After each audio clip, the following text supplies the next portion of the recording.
Halo sobat listrik, jadi saya Yomas, saya tim support dari produk SPS.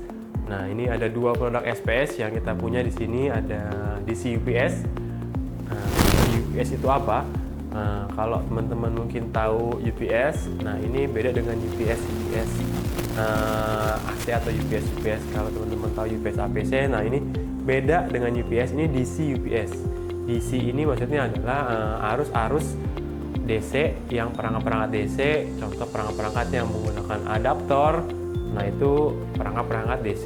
Nah itu kita bisa proteksi atau kita bisa backup dengan si DC UPS ini. Jadi mungkin kita akan bahas satu-satu ya si dua produk ini. Yang pertama itu mungkin kita coba dari yang paling kecil dulu ya. Nah jadi di sini ada produk SPS yang tipenya DCF 1018P. Nah, ini untuk kapasitasnya dia 18 watt. Nah, di boxing atau di ininya dapat apa aja sih untuk paketnya si DC UPS atau tampilannya seperti apa? Kita coba unboxing ya, teman-teman. Nah, ini DC UPS-nya. Jadi DC UPS-nya modelnya sebenarnya kecil ya. Jadi mungkin kalau teman-teman atau sobat listrik tahu power bank, nah ini mungkin seperti power bank lah ya. Jadi di sini kita bisa nyalakan, ada tombol powernya. Nanti di sini ada outputnya. Outputnya itu yang kalau teman-teman tahu apa adaptor. Nah ini colokan adaptor. Nah, terus di sini juga ada USB. Nah kalau mungkin sobat listrik tahu power bank, nah ini bisa juga sebagai power bank atau sebagai backup. Contoh smartphone-nya atau perangkat-perangkat yang masih menggunakan USB ini bisa dikonekkan ke sini gitu, karena kita bisa backup si perangkat tersebut. Nah kalau misalkan contoh CCTV-nya atau IP cam-nya itu menggunakan power PoE atau power yang masih menggunakan kabelan, nah ini bisa juga kita support untuk power PoE-nya, untuk si power LAN-nya gitu. Nah, ini dapatnya selain si unitnya ini, kita juga dikasih di sini ada user manualnya ya. Ada user manual, terus kita juga dapat kabel juga ya. Jadi kita di sini ada kabel inputnya. Jadi ada kabel inputnya. Di sini dapat kabel input buat charging si unitnya. Jadi nanti dikonekkan ke sini. Nah nanti bisa kita konekkan ke listrik di tempat. Nah ini terus untuk outputnya juga disediakan kabel adaptor seperti ini ya. Jadi modelnya kayak kabel adaptor, nanti kita tinggal konekkan ke sini. Nah nanti tinggal dikoneksikan ke perangkatnya. Biasanya apa aja sih perangkat-perangkat yang menggunakan adaptor atau perangkat-perangkat DC apa sih yang biasa kita pakai di rumah atau nggak sadar biasa kita pakai di keseharian ya. Salah satu contohnya kalau di rumah-rumah mungkin kalau sobat listrik mungkin langganan provider internet. Nah ini mereka kan pasti ngasih tuh namanya router atau modem. Nah itu semua router atau modemnya yang dari provider itu adalah DC. Jadi perangkat DC. Jadi kalau teman-teman di rumah contoh kayak ada provider internet, modemnya itu bisa dikonekkan ke sini, dikonekkan ke DC UPS-nya. Nah nanti sewaktu-waktu nih amit-amit mati lampu, nah kita lagi upload video atau kita lagi download sesuatu, nah mungkin kita lagi download nih di handphone atau kita lagi streaming YouTube atau streaming yang lainnya, tapi tiba-tiba mati lampu, nah ini kan pasti koneksi internet mati. Nah karena si modem atau si routernya ini kita nggak backup. Nah kalau kita menggunakan DC UPS itu bisa backup modem atau router dari provider. Nah itu otomatis internet tetap kita bisa on, jadi kita tetap koneksi ini tetap nyala walaupun mungkin lampu listrik mati di rumah. Nah tapi kita bisa internet atau dapat koneksi internet gitu. Itu sih secara umumnya kalau si DC UPS biasa kita pakai di mana ya.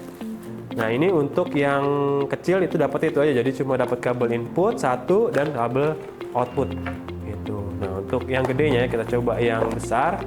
Nah ini mungkin kita unboxing yang gede. bedanya apa sih dengan yang tipe yang kecil ini? Nah, jadi dari kapasitasnya, kalau yang tipe yang besar ini kapasitasnya 120 watt. Nah, ini tampilannya seperti apa sih? Kita unboxing aja. Ini perangkatnya salah satunya. Nah, jadi dari si dimensi atau dari kapasitasnya ini beda dengan yang kecil. Kalau yang besar ini 120 watt. Jadi saya bilang ini mungkin dari segi tampilan juga sudah layarnya sudah LCD ya. Jadi bisa kelihatan baterai runtime-nya atau waktu backupnya berapa lama yang bisa kita backup. Nah, untuk outputnya sama, dia juga masih di UPS, jadi perangkat-perangkatnya model adapter semua.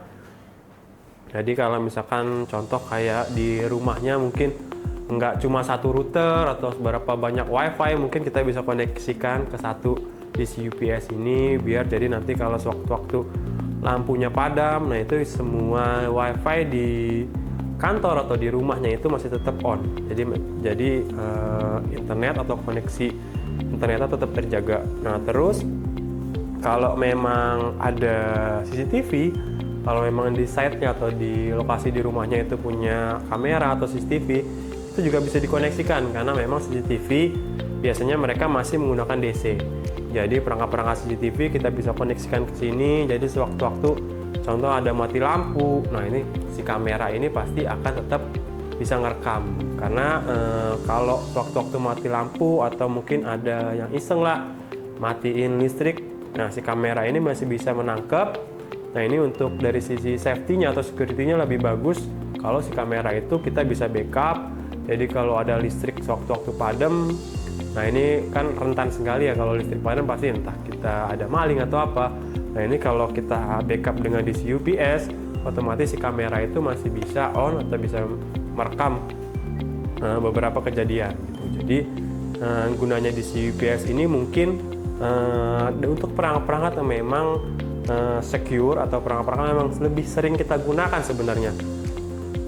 Makanya sebenarnya lumayan penting sekali kalau di rumah kita biasa atau kita punya DC UPS ini untuk memproteksi atau membackup perangkat-perangkat di rumah kita gitu. Nah, ini selain unitnya ini kita juga sama ya, yang sama yang kecil tadi kita juga dapat kabel inputnya juga kita dikasih. Terus kita juga dapat kabel input ya, kabel input juga lumayan banyak kalau yang ini gitu. Jadi beberapa input untuk kabel memang perangkat DC adapter itu sudah disediakan. Jadi nggak perlu khawatir kalau kita beli ini kita bingung koneksinya seperti apa. Karena memang ini hanya tinggal plug and play kita pakai, itu bisa kita langsung gunakan gitu. Jadi baik lagi ke functionnya, untuk si DC UPS adalah membackup saat terjadi pemadaman listrik atau permasalahan listrik. Jadi contohnya mungkin di listrik di rumahnya bermasalah, nah ini juga bisa proteksi sama si DC UPS ini gitu. Jadi perangkat-perangkatnya lebih aman dan lebih umurnya juga jauh lebih lama gitu. Itu mungkin singkatnya atau jelasnya kenapa kita butuh si DC UPS ini dan seberapa penting, atau ya baik lagi ya, sebenarnya di setiap rumah pastikan ada, sekarang sudah banyak lah, ada WiFi, ada router, itu pasti ada lah di setiap rumah. Nah, kalau kita tambahkan ini akan jauh lebih bagus lagi, karena mungkin dari segi proteksi atau dari segi security-nya, kalau ada kamera itu bisa kita backup sama si DC UPS ini. Itu aja mungkin sobat listrik yang saya mau jelaskan dari si produk SPS ini, yaitu DC UPS. Oke, jadi kesimpulannya, jadi kenapa kita butuh DC UPS ini, karena berbagai macam perangkat yang di rumah kita pasti salah satu adalah modem atau WiFi, itu di setiap rumah pasti ada. Nah, kenapa kita butuh DC UPS ini adalah untuk membackup perangkat-perangkat tersebut gitu. Jadi semakin koneksi internetnya jauh lebih aman, dari segi listriknya juga lebih aman, waktu backup bisa ada, terus juga ada kalau kita punya kamera atau CCTV kita bisa backup dengan DC UPS ini. Mungkin itu aja sih yang kita mau jelaskan dari produk SPS ini, yang salah satunya adalah DC UPS gitu. Mungkin sobat listrik kita bisa next di selanjutnya lagi kita bisa bahas produk-produk dari SPS, barang-barang atau tipe-tipe yang lain. Jadi sobat listrik, kalau memang ada yang mau cari produk tersebut, produk ini itu bisa cari di listrikkita.com.